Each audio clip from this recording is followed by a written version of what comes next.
If you're an educator, you are constantly growing, always looking for new ways to be more effective, more engaging, and to make a bigger impact.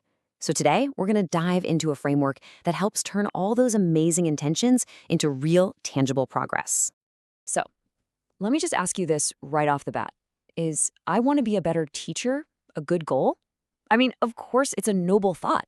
It's probably why most of us get into this profession in the first place.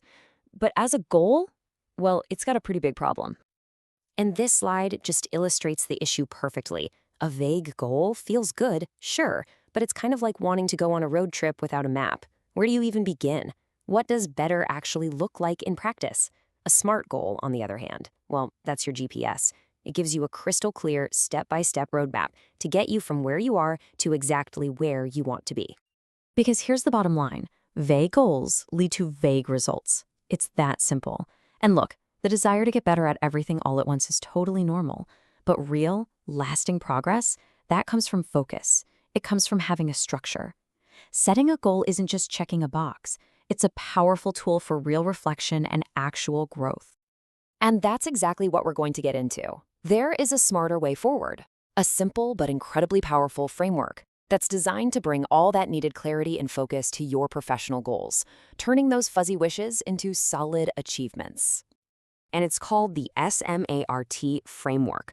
This acronym right here is about to become your new best friend for setting goals. It stands for specific, measurable, achievable, relevant, and time-bound. Just think of it like a checklist to make sure your goals are built to succeed from the very beginning. Okay, let's break this thing down, starting with the absolute foundation of any great goal, the S for specific. So S stands for specific. This is all about getting past those broad, fuzzy ideas and really zeroing in on one single concrete area. So instead of say, I want to improve my classroom management, you get specific. I'm going to implement a new nonverbal cue system to reduce transition times between activities. See that difference? It's so much clearer. You know exactly what you're trying to do. Now, what I love about this piece of advice is that it's all about finding that perfect balance. It's not just about making your goals short, it's about making it clear. It needs to have just enough details so that you, or anyone else for that matter, can look at it 6 weeks from now and know exactly what success is supposed to look like. It's a really cool challenge in clarity. So once you've completely nailed down that specific what, it's time to run it through the rest of the checklist, the M-A-R-T part. This is how we're going to refine that goal, stress test it, and make it truly powerful. These next 4 letters are what turn your great idea into an actual plan. So M is for measurable. This is so important. How are you going to know if you succeeded? You need a metric. Then A for achievable. You have to ask yourself, is this goal actually realistic for me right now with the time and resources I have? R is for relevant. Does this goal even matter? Does it line up with what's important to you or your school? And finally, T for time-bound. You have to put a deadline on it, because a goal without a deadline, that's really just a dream. All right, enough with the theory. Now for the fun part. Let's actually put all these pieces together and watch a really common, kind of vague goal transform into a clear plan for victory. Okay, let's start with this one. I want to improve my parent communication. I mean, it's a fantastic intention, right? So many of us want this. But as a goal, it's just floating out there. It has no teeth. So let's make it SMART. Okay, let's build this together step by step.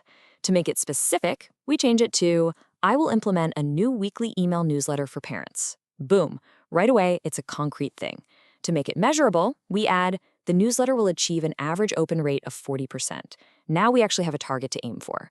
For achievable, we bring it down to earth. I will use a pre-existing template and dedicate 1 hour each Friday. See, that feels doable, not overwhelming. To make it relevant, we connect it to a bigger purpose.